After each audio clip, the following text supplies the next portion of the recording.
Jared Polin from Photo.com, and this is a special edition of Frono's Photo RAWtalk. Now, if you didn't listen to episode number 86 of RAWtalk, then you wouldn't know why we're putting up this episode right here as a special edition episode where I interviewed Neil Leifer many years ago at one of those Sony Kando events. Now, Neil Leifer is one of the, if not the greatest sports photographer in the history of sports photography, and I got to sit down with him, and Steven filmed an interview with him, which we did put on YouTube a bunch of years ago, which not a lot of people saw, but the video is incredible. The interview is incredible, and the photos are incredible. Now, if you want to hear the reasons behind why I decided to post this now, well, you have to listen to RAWtalk episode number 86, which should be on the list right before this one, because we went into a long discussion about Neil Leifer being upset at me for some reason, and that triggered this whole discussion, and then I was like, why don't we just post this audio from his interview? Because if you love sports, if you love photography, you love photojournalism, then you're going to love what Neil has to say in this interview. So here is the interview from a few years ago. Enjoy. I called you when I was 21 years old or so. I just went to your website, found your number, and gave you a call. You talked to me. You offered to look at some of my photos and give me some feedback. And I wasn't looking for anything back then, which was good, because you're like, I don't know if I can give you any help. Because it was, you know how difficult it is as a sports photographer trying to find your way today. And even back then it was a little more difficult. But I always looked up to your work, even when I started as a 13-year-old. So first I wanted to start off with that I respect the hell out of everything you've done, and what you've captured is some of the best stuff I've ever seen. Well, thank you. No, I remember the phone call. Oh, yeah. You don't forget those. They're kind of important, because I remember when I was 13, 14, that's exactly when I started. I called a couple of my heroes at the time, and you don't forget the ones who were nice and took the time to talk to you. Yeah, I appreciate that. Who were your heroes? Hy Peskin, Marvin Newman, John Zimmerman, Mark Kaufman, Ralph Morse, a bunch of George Silk. I mean, the Life magazine and Sports Illustrated photographers, certainly, because at that time I was really focused on hopefully being a sports photographer. I like to think of myself as a photojournalist, not a sports photographer, because one of the things I discovered pretty early on is that there were so many other things I wanted to photograph besides sports, but I did a good job as a sports photographer, and I like to think I got pigeonholed in some ways. People, I did 40 covers at Time magazine. I covered everyone from Charles Manson to the Pope, but people think of Neil Leifer, Muhammad Ali's sports photographer. There are a lot of other pictures I took, which is not to say I'm not very proud of my sports photographs. 170 Sports Illustrated covers? Something like that, maybe, yeah, 170, I saw that number. So it's right around there, yeah. That's a lot. It was a record. Well, now I think Walter Siosis surpassed it, maybe doubled it, I don't know. Really? But I left Sports Illustrated in 1978. So, at that point I had just about 170, maybe 165. I've had probably 10 covers in the last 30 years, just things, among other things, these days, a lot of athletes that I shot, including Muhammad, have passed away, and when they died, the magazine has gone back in and done Johnny Wooden, Muhammad Ali, Arnold Palmer. I didn't have the Arnold Palmer cover, but they've done covers on athletes like that. Yeah, it was a lot of covers. Well, where did the love of sports come from? Because obviously... I was a New York kid. I grew up in, low-income housing projects on the Lower East Side, and every kid was either a rabid Brooklyn Dodger. I was the Brooklyn Dodger fan. My brother was a Yankee fan. I remember just the rivalry of the teams, and every kid in New York was a baseball fan then, I think. And they're mainly boys. Girls weren't really into sports then, or the way they are today. But I just was in love with sports. I was in love with the Brooklyn Dodgers. My bar mitzvah speech, and I was bar mitzvah in an Orthodox temple. My mother was terrified because I made my entire speech on the Brooklyn Dodgers and how good God had been to us that year because the Dodgers finally won the World Series. They hadn't won one in my whole lifetime. Now I was 13 years old, and they gifted me that season with the World Series just before my bar mitzvah. There you go. That's definitely a thing. I think the Flyers were terrible. I was a big still a big Flyers fan on my bar mitzvah, and we just had Eric Lindros. That was about it. Those great years there. So what piqued your interest? I mean, you love sports, and then how do you transition to say I want to capture? Well, and photography became a hobby. The Lower East Side was a pretty rough neighborhood at the time, and I mean there were a lot of drugs, and it wasn't drugs today, which I think are recreational more. You know, these were kids getting in trouble with heroin and getting in trouble with the law as a result, and other things like that. And not that I was about to become a gang member or anything, but one of the things that the East Side offered, Lower East Side, and a lot of neighborhoods, poor neighborhoods, were places to try to get kids off the street at night. One I belonged to was a Henry Street Settlement, which is still in business. It's 150 years old or something. And the idea was to give kids something to do at night that kept them away from the streets and trouble. And they had different programs. So these were poor kids, and nobody had a piano at home, but they had pianos. You could, if you wanted to learn, if you were into music, you could learn to play a piano or a violin. If dance was your thing, certainly for girls, they had ballet, they had all sorts of different programs that gave you a chance to do something that you couldn't have afforded as a, no kid could afford to buy a violin where I came from.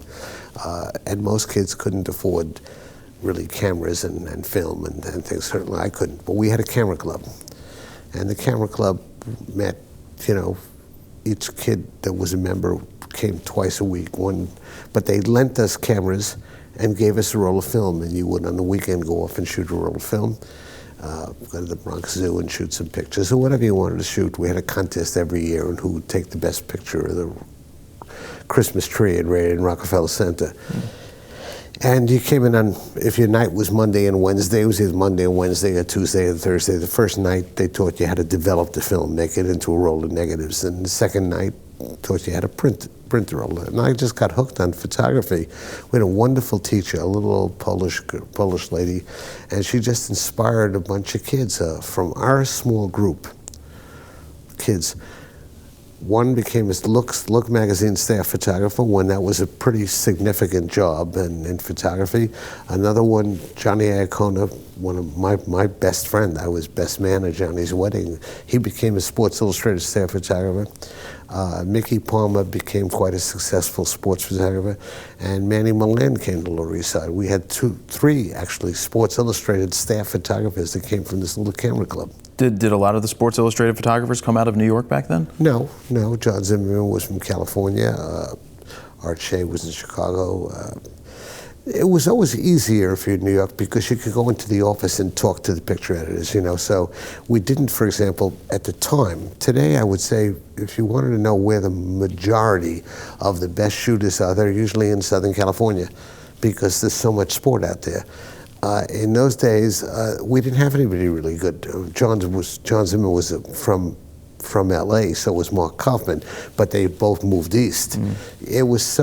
There's such an advantage to being able to be in the office on Monday when assignments were being given out, talk to the editors, come in and pitch an idea to the editors, give them a reason for sending you rather than a popularity contest. Well, how did you go from the NFL championship game, the overtime game, to getting the images published in Sports Illustrated? Slowly, very slowly. It didn't happen overnight. In fact, the NFL pictures from that game were not published that week at all. I went home and developed a roll of film, printed the picture, and brought it in Monday morning, not understanding that the magazine closed Sunday night.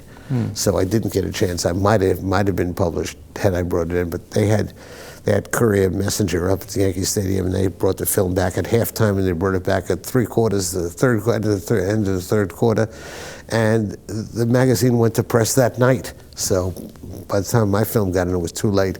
But I started submitting pictures to what we used to call the one-shot magazines, which are still published. They're magazines that preview each season, so they come out. Football ones come out just for the NFL season. Right about now, they start coming out. Yeah. They'll start coming out in June, for this upcoming NFL season. Same thing with basketball, same thing with baseball. And those magazines used to buy a lot of photography. And I assume they still do. I don't read them, so I don't know. But I started submitting my pictures there, and they began getting published slowly. But it really happened quite slowly. It's just that I started so early that it seems like how could this have happened by the time I was 19? I had my first sports. Actually, I was 18 when I had my first Sports Illustrated cover. Was that a major goal? Oh, it was a dream. More than a major goal, it was just a dream. At the beginning, the only goal that would have been bigger than that would have been a Life magazine cover. Yeah.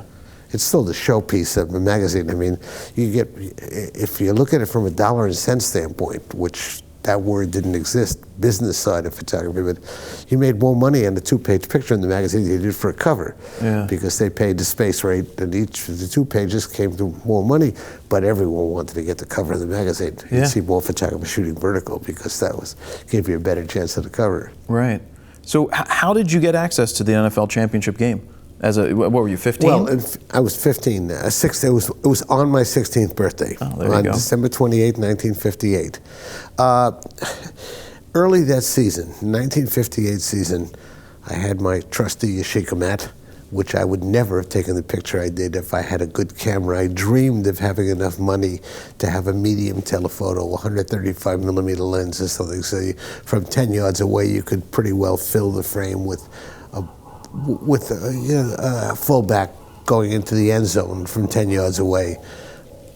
200 millimeter lens would have been better, but whatever. But I had this Yashica mat, which I like to call a poor man's Rolleiflex, and I discovered early in the season that every week at Yankee Stadium, remember well into the 80s, I think, it was not required, it wasn't law that stadiums, concert halls, all sorts of any facility like that has to be handicap friendly. You have to have a ramp so wheelchairs can go in, or a way to get people in that can't walk up steps. That didn't exist in 1958. So every Sunday at Yankee Stadium, an hour before the game, 4, depending on how many they had, busloads of veterans, Army veterans from a VA hospital in the Bronx would show up, would come right on the street just outside the outfield, what would be the outfield in Yankee Stadium, and with a bullpen ramp, sir, because the ramps are the way that trucks go in with produce. You can't, bring in so much of the supplies that are needed to run the stadium are brought in by truck. Obviously, they come down a ramp. Well, they'd bring 40 or 50 wheelchairs, and they had 6 or 8 people to bring in the wheelchairs. They always needed help, and I would be outside and I'd volunteer to help wheel them in. And most of the other people that did the same thing, because I wasn't the only one that was a way to get into the stadium. I had no other way to get in and see the game. And I always offered to stay and wheel them out, because there I was on the field. They used to line the center field wall at Yankee Stadium, right out where the monuments were, the 3 monuments that were so famous. They'd line from the left field bullpen wall over to what would have been a right center field, and just line them up against the wall. They had coffee urns. It got colder in the season.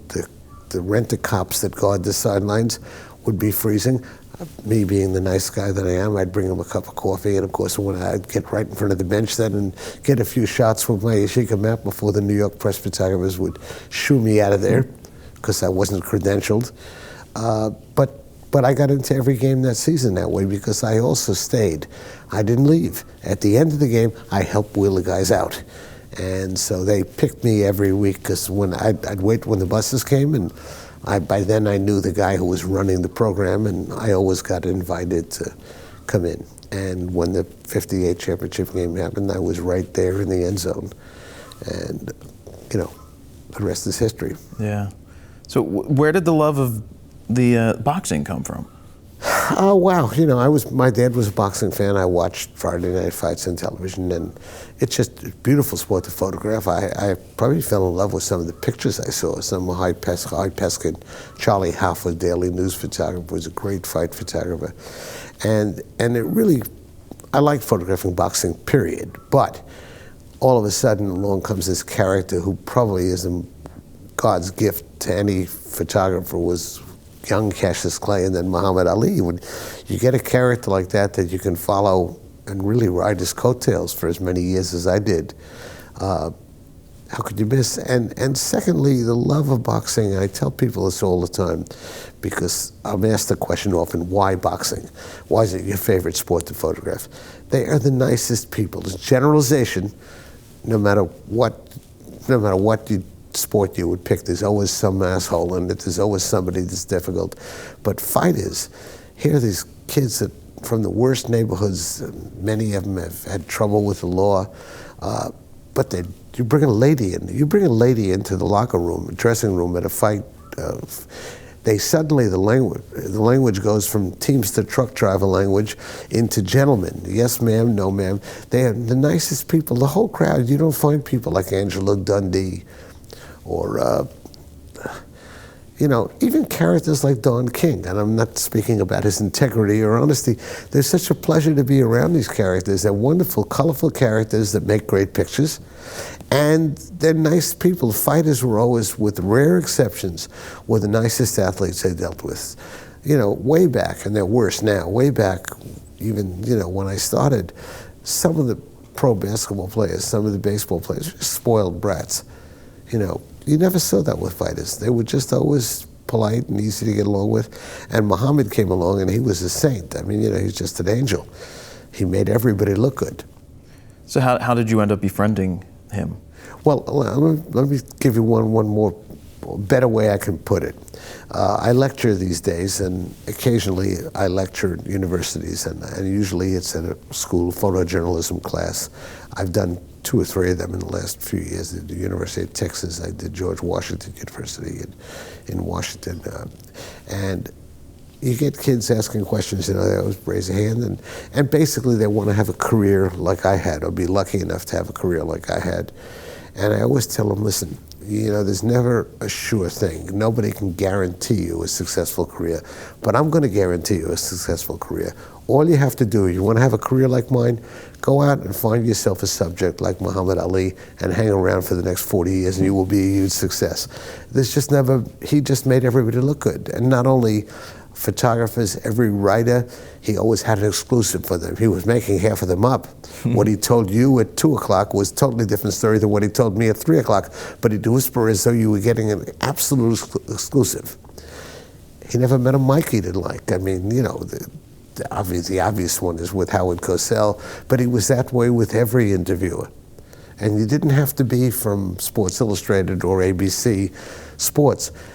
If a high school kid came and waited in first turn after training, Muhammad would pose, and he just made everybody look good. So I was a young photographer. You want to look good to your boss. I'd come back where these days, I'll give you the best example I can give you is Michael Jordan, probably other than Ali, the most famous athlete of our time. Certainly, you can argue about who was biggest, but I say Jordan was right up there with Ali. I prefer to say Ali was the greatest athlete of the century, but a lot of people thought it was Jordan. But with Michael Jordan, if you got him in the studio, you got him, and I did once, you got him for 20 minutes, not 21, 20 minutes. And for 20 minutes, he was a piece of cake. He couldn't be better. He knew how to pose. He knew what you wanted to get. But you got 20 minutes with him. He had a tea time. He was going out to golf or whatever. He wasn't going to miss that, not for Sports Illustrated or Time magazine. He didn't care. Muhammad Ali would come in and he'd say, "Oh, you took a lot of time last time, Neil." He said, "You got 15 minutes today." And an hour later, he was suggesting new poses, And how can you fail? I mean, you come back and your boss would think you're a hero. Well, he wasn't a hero. He gave you so much opportunity, so much time, and he did it with everyone. And that was the love affair, was started that way. I didn't know Ali personally at all, really, other than I had him in the studio half a dozen times, but I never had a cup of coffee with him until a dozen years after he quit boxing. When he stopped boxing, I don't remember the first time, but I got friendly with he and his wife, with Lonnie Ali, and we had dinner once or twice, and it just mushroomed into the last 20 years of his life. I was very good friends with Muhammad, and maybe 25 years actually. Yeah. With both he and Lonnie, and that didn't happen when he was fighting. I just never got, with sports, as you know, I photographed thousands of athletes that I never so much as shook hands with, let alone had a conversation with. And some of them I did many times. There were big football players on a team that you shot a lot, the championship year. I never met Paul Honing or Larry Zonko or, if I didn't have a pose session with them at some time, I never met the guys. Yeah. So let's go into the Ollie Liston photo, which is some consider one of the greatest sports photos of all time. As we talked about yesterday for a little bit, my favorite is the Ollie Cleveland photo. So it's mine as well. Which I definitely want to get to the technical details on that one. But let's, the first time, so you grow up, you see that image of Ollie Liston. And I didn't realize how fast it happened until I watched the film. Neither did I. I know, honestly, because it was with strobes. It's one shot. Yeah. I had no idea who it happened. I assumed he stood over him. Yeah, that's what you assumed. And I don't remember how many years later it was that I first saw the footage, and it still amazes me. He literally goes, bink. Well, but you paid what separates the best photographers from the ones that are just good is you have to get lucky in sports photography, and I'm not using that word. I never met a modest photographer that's any good, so I'm not using the word luck to say, because when I say lucky, people say, oh, he's so modest. No, you mean you modest. Know what you're doing. But you are paid when you get lucky. The good ones don't miss. When you're in the right spot and it happens in front of you, he's facing you. That's what your job is. You're paid to do that. Herb Schaufman's between Ali's legs. Yeah. He's the other Sports Illustrated photographer ringside. He was a very good boxing photographer. Took probably certainly one of the 2 or 3 most famous boxing pictures ever. It's called The Rubber Face, Marciano Walcott. Yeah. Herbie took that. Well, I don't care who he is that night. He's looking up at Ali's butt. There's no way he's going to get a great picture, And I was in the right seat, and worse for Herbie, he's right between Ali's legs, looking pissed off. Yeah. Because he knew. What were you shooting that night? That was a Rolleiflex. You had it with the strobe lights in order to. You couldn't shoot 35 millimeter. There was no. You needed a 500th of a second sync speed, and only Hasselblad had just. Really, it was possible to use a Hasselblad then, but I wasn't comfortable. It was more of a studio camera. Later on, I switched 100% to Hasselblad, but then I was shooting with Rolleiflexes. I mean, most of the time today, we don't even get 1/500th of a second with strobes. We're mostly 1/250th. Yeah, but you can with the Hasselblad, and you can with the Rolleiflex. The Rolleiflex made a wide-angle rollie as well, so I had 2 rollies, a normal rollie and a wide-angle rollie ringside. And so you also chose to shoot color that night? Well, I didn't choose to. That was my assignment. The magazine was running. Yeah, the magazine was running color. But what's so interesting about the picture, and it really does. Again, it's not me being modest about the picture. The picture didn't make the cover of Sports Illustrated that week. We ran a cover, and it didn't make the picture. It was considered. It was the 4th page of a 4-page color spread inside. And the cover was, I think Ali threw 2 punches in the whole fight. One knocked Liston out, the other one was some punch that did no damage at all. George Silk got a picture of that. They ended up picking up Life magazine's film, and they used Silk's picture on the cover of the magazine, not mine. 5, 6, 7 years later, when the century turned in 1970, not the century, the decade, and they do a summary of the great moments of the last decade, they published that picture again. And people began to pay attention to it. It probably was 10 years before people began thinking it was special, because Ali became so special. The picture sort of, had it been taken at a preliminary event of 2 fighters you never heard about, exactly the same picture, no one would care. It was Ali, and I'll tell you one other thing about the picture, and by the way, it applies to the Williams picture too, which I will never understand. Muhammad Ali standing over Sonny Liston. The biggest photo contest of the year used to be, it was Encyclopedia Britannica, did a University of Missouri Pictures of the Year.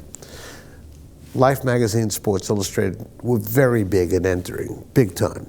Life loved the idea. They were always competing with National Geographic for who would get Photographer of the Year or whatever. But we entered my Ali Liston picture. It did not win first prize. It didn't win second prize. It didn't win third prize, and there were 3 honorable mentions. It got none of those. At the end of the century, Sports Illustrated, which didn't think it was good enough to put on the cover of the magazine the week it happened, made it best photograph of the century. So did, and the Cleveland Williams picture, same exact story. I know we'll get to that in a minute, but it didn't win first, second, third, or I was sure the Williams picture was going to win.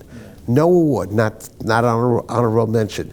At the end of the century, I think in 2001, the London Observer did a Sunday magazine, a Sunday magazine. The entire issue was devoted to the 50 greatest sports pictures of all time. They chose Ollie Williams #1, which pleased the hell out of me, as a photograph, and Ollie listed #2. Neither picture was good enough at the time to win a single award. So it's just something about the importance of Muhammad Ali, that suddenly the pictures became significant because of who was in them. And they would have been great pictures had they been any other fighter, but nobody cared. Strobes back then. Obviously at some point they told you when TV came around you couldn't use the strobes, but Not initially. TV was around then. Later on it just became, TV began spending so much money to buy rights that they could control everything. They truly would like every single event to be just like the Tonight Show. And you can't blame them. Yeah. I mean, NBA, there was ABC Wide World of Sports was doing the fights, the big fights. They were spending a lot of money to get the rights to televise these fights. They don't want that possibility of the strobe catching the right moment and obliterating a frame or two of theirs. I don't know why they pushed it as hard as they did, but they weren't wrong. It could happen. Sure. So let's go into this Cleveland photo, because that is my favorite picture ever. And I've called about purchasing that one before. I've called the number just to see what they would say and how much that is. But so that's at the Astrodome. You go into the rafters and you put a camera in the rafters? No. It was actually very easy. I worked on cover story. I worked on a story for Sports Illustrated on the building of the Houston Astrodome. We spent, I think I made 3 trips down there while it was under construction. What Judge Roy Hoffheinz, who built it, called the 8th wonder of the world. And it was such a new conceptual thing that they could play football indoors and baseball indoors, unheard of. So I went down there, and I remember he showed me some artist renditions of what was going to look like for various events. The lighting rig at a boxing match, going back to Joe Louis and before then, if it was in Madison Square Garden, there's a square rig that came down, and it was anywhere from 20 to 25 feet over the ring. That is as high and as low as it ever got. That's where they put the lighting ring. Even when they had a fight in Yankee Stadium, Joe Louis, Rocky Marciano fought in Yankee Stadium, Muhammad fought in Yankee Stadium, Sugar Ray Robinson and Carmen Basilio fought in stadium in Chicago outdoors. The fights were always, the big fights were outdoors in baseball stadiums. But they used the same ring. They had 4 posts, like these posts, and they went right up over the corner, and they were 20 feet up, and that's where the lights were. Well, the widest, now cameras, overhead cameras, were used at fights going back probably into the mid-40s or so. They'd put cameras up in wire services, some of the big newspapers, but they always put it in the corner of the ring because there was no lens wide enough. And furthermore, you don't want to go to the top, get the top of one's heads. You put it in the corner, so if a fighter scored a knockdown and the champ had his arms up in the air, whoever scored the knockdown, you had the possibility of getting his face. Certainly, it's not unusual for someone to look up when they're celebrating. But that had been done. But to put a camera over the center of the ring, or the middle of the ring, only a fisheye lens would do that. And in fact, I did it in Lewiston. It was the lead picture. In Lewiston, Maine, when I got my Ollie Liston picture, I also had a fisheye remote over the center of the ring, and we lit the whole arena as well with strobes. It was a second set of strobes. And that was the lead picture. Ali standing over Liston was the closing picture. The lead picture was my fisheye picture. But the ring looks a little, not quite like a basketball, but it isn't. There's a distortion, barrel distortion. You couldn't get a square ring. It was impossible. No lens. The widest lens I think made then was a 21 millimeter, if I remember right. And even with the 21 millimeter lens, you didn't get the whole ring. So you couldn't do that kind of picture. When I saw the artist's rendition of what a boxing event was going to look like, he showed me a number of different events. The lighting rig in the the lighting rig that they used in Astrodome was 80 feet across. It was a round, it was a gondola, they called it. And it basically was an elevator that they could press a button and bring it right down to the ground so they could readjust the lights. And it was built so that it could light a rock concert. It could light a political convention. They had hoped to get one of the political conventions in the Astrodome. They may have, I don't remember if they ever succeeded in getting a convention, but they had many conventions, whether they got the Republican or Democratic convention, I don't remember. But they could focus the lights for a ring, for wrestling or boxing. They could do a rodeo. You know, they could do because 80 feet across and you could spread the lights across the whole floor. But from 80 feet, with the rig being so wide, it obliterated the seats from the upper deck. If you put the 80-foot lighting rig 20 feet or 25 feet over the rig, you lost 20,000 seats that were $25 a seat, the cheap seats upstairs, but they were expensive, $25 a seat. They might have been $35 a seat back then even. That's a lot of money. So they had to put the rig 80 feet over the ring, and he showed me that. When I saw it, I said, that's really high up. He said, well, the lights are in a rheostat of some sort. We can adjust them so they're bright enough to light the ring for television. I remember thinking to myself then, boy, that would be a neat way to photograph fight, because I had already done the fisheye picture. And I went down, we strobed that too. We sent down big strobes, a ride of truckloads. The magazine spent a lot of money on covering these things too, which was a luxury that, you know, because I'm shooting this on 50 ASA or 64 ASA Ektachrome, whatever it was. So it was just like a fashion shoot. And the quality is going to be perfect. And the strobe lights, the old Ascors had a very fast duration of flash. Everything about it was going to work. And I used a motorized Hasselblad right over the center of the ring and got lucky in terms of the way the knockdown happened. But it was a great picture. Had there been no knockdown, it was a great picture. It just was a different angle. You had all 4 rows of the press section. It was a 50 millimeter lens, which was the widest lens they made then. If they had made the 40 by then, I would have probably shot it with a 40 and got another 2 rows of seats, but I'll take it just the way it is. Yeah, you'll take it. Is there anything in there you don't love about that image? No, it's the only image. Thank you for asking the question, because what motivated me, if you've done as many baseball games or as many football games as I have, or as many fights, after a while you say, I'm not saying you get jaded, you get bored with it, but I've seen the ball on the 1 foot line and the fullback leap over a line to try to get into the end zone. I've seen the double play broken up with a guy who slides and spikes. I've seen so many of them, or the play at home plate when the sliding runner is trying to knock the ball out of the catcher's glove. Whatever it is, you've seen it before. And how do you go back and want to do another game after a while? You say, geez, what am when I got it, last week I got this opening double truck, it was perfect. Well, you know, I'd look at that perfect double truck a week later, and I'd say, well, you know, maybe if I had tried this angle, did this a little different, maybe the lens could have been wider, would have been even better. I'd always see little things a week later, and a month later, or 2 months later, or 3 months later, I'd see 5 things I could improve. It is 54 years, 53 years since I took the Ali Williams picture. It's the only picture I ever took in my career where there isn't one thing I would change. Huh. And you're in it? I'm in it too, yeah. Where are you in bottom? 11 o'clock. 11 o'clock, that's blue shirt, up there. Upper left corner. Well, I hang at Diamond, so it is, I hang by the way, I collect other people's photographs. I had all the great live photographers, the photographs from photographers who I admired and were my heroes as a young photographer. Over the years, I've swapped pictures with them, and I collect their photographs.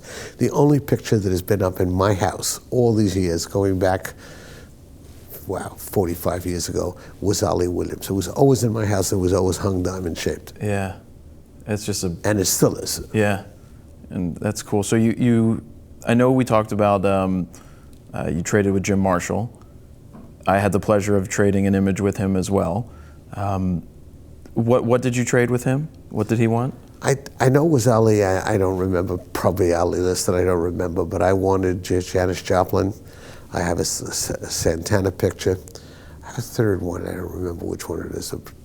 I liked him. He was just a great character, and I loved his photography. But that Janis Joplin picture I wanted, and so I knew exactly where I was going when I met to trade him. Yeah. Are you still trading photos with people? Not really, no. You know, for one, I don't own my photographs anymore, so I don't have. It's not as easy for me to get a picture to try. I have some from my personal collection, but I try not to. I want to keep those for my kids and whatever. So. Yeah. I'll get one day. I'll find a way to get one. I hope so. So I saw some of the non-sport stuff. Fidel Castro. I saw a behind-the-scenes shot of him lighting a cigar. Well, actually, it was part of a sports thing. I did an essay for Time magazine to preview the 1984 Olympics, and the idea was to photograph athletes all around the world in front of what would be the picture postcard of their country. So I did an Egyptian at the pyramids. I did a Greek athlete at the Parthenon. I did the Chinese gymnast on the Great Wall. I did the Japanese gymnast with Mount Fuji. The obvious places. But I went to Cuba, and I told him Castro would be the only person other than an athlete who would be in the picture, because he is the picture post. He is the symbol of Cuba. And I posed him with Teofilo Stevenson, the great boxer, who'd won 3 gold medals in the Olympics. And oddly enough, the picture didn't run because the Cubans backed out of the games in '84 at the last minute. They were going to come, apparently, and they boycotted, as so many of the Eastern European bloc countries did. But when I finished the session, years ago, I started doing this because we get older one day, and I am older now, and you want to look back and listen, I got grandkids that have no idea I ever had a job. So I like to show them that once upon a time I took pictures that weren't of them. And I would always end every session by asking the subject, can I have a picture with you? And with Castro, I just had this cute idea, and I said, hey, how would you feel, would you like my cigar? I wanted a picture of. Actually, I made a bet with the picture editor, what's his name? Arnold Drapkin was picture editor at the time. And Arnold Drapkin, I was going down to shoot. I knew I had a session set with Castro, and Arnold Drapkin showed me a picture that Eddie Adams had shot of himself with Castro. They went duck hunting in these ridiculous camouflaged outfits with guns. And Arnold said, you'll never get a better picture of you and Castro than Eddie did, because he knew I always photographed myself. I always asked for a picture with my assistant would shoot when I finished the session, whether you're in the Oval Office with the president or whatever. They can't say no, and you've got the set lit, just like our set's lit right now. If we took a picture here, you got perfect lighting. It isn't like a snapshot that people take when they're with some famous person. You've set a scene, it's all set. You're going to get a great picture. So I knew what I wanted to do with Castro, and that's how it happened. We finished shooting, and I took a picture with he and Teofilo Stevenson, and they said, I got one more idea. Could I take a picture of you? Would you like my cigar? And that's how it happened. Wow. So is there a shot that you wanted to always capture, but you were unable to capture? Oh, geez. I don't think in terms of is there a shot. I think in terms of is there a subject, And I tried at one point to do an essay. I skied with Gerald Ford when he was president, and I wanted to do a piece on famous people, very, very famous people in politics and world leaders that were relaxing through sport. And we had bureaus all over the world at Time magazine then. And I really just got going. I don't remember why we ended up, the skiing thing was quite successful with Ford, which I did for Sports Illustrated. And that's what sort of spurred me on. But on my list of things to do was the Pope at the time, Pope John Paul, the Polish Pope, was a swimmer. Loved to swim, put a pool in. I just wanted to get this Pope in a Speedo swimsuit, at the Vatican. And that would have been fun to do. No, but the idea of getting to see people like the president privately. I mean, I did a thing for ABC once, in the living quarters of the White House. And those are things that, I just never dreamed. They're places they're not on the normal tourist map. Right. And anything like that, I was interesting people that it'd just be nice to meet and to photograph makes it that much better. Photography definitely gives us the opportunity It's a to meet people. ticket to the world, for sure. My ticket was my camera. There's no other way I would have been in half the places. I used it all the time. I mean, when I was in high school, I wanted to be a Navy pilot. Well, I flew with the Blue Angels because of my camera. I flew with Top Gun, same thing. I built little model ships of aircraft carriers, battleships.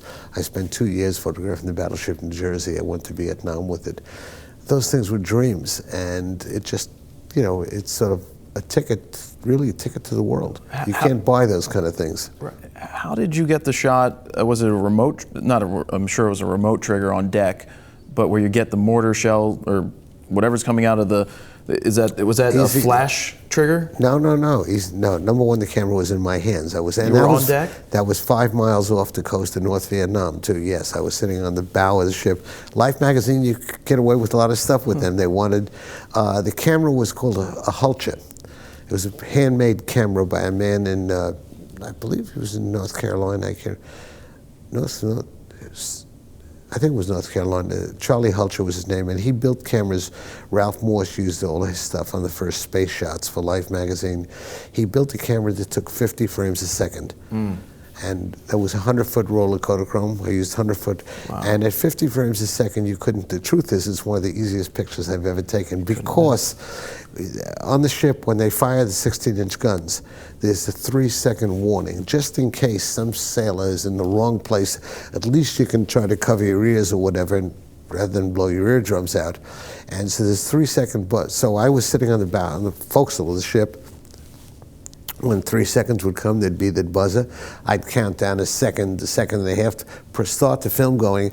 I got the shells every single time. In fact, you get everything. You get first, there's a gas that comes out. Then there's a white flame. It happens so fast. If I asked you, if you watched the guns fire and I said, what color is the flame? You'd say orange, because that's what you see. Well, it actually is white. It's white hot when it first starts, and it is white. And it's white. Then the shells start coming through the middle, and then the orange flame comes, and that's what you saw. But I got it every single time. It was one of the few pictures. After fire the guns once, I knew I had the picture, because you couldn't miss. So the technology definitely helped then. Oh, it was using a camera that was designed to do that kind of thing. Yes. So what?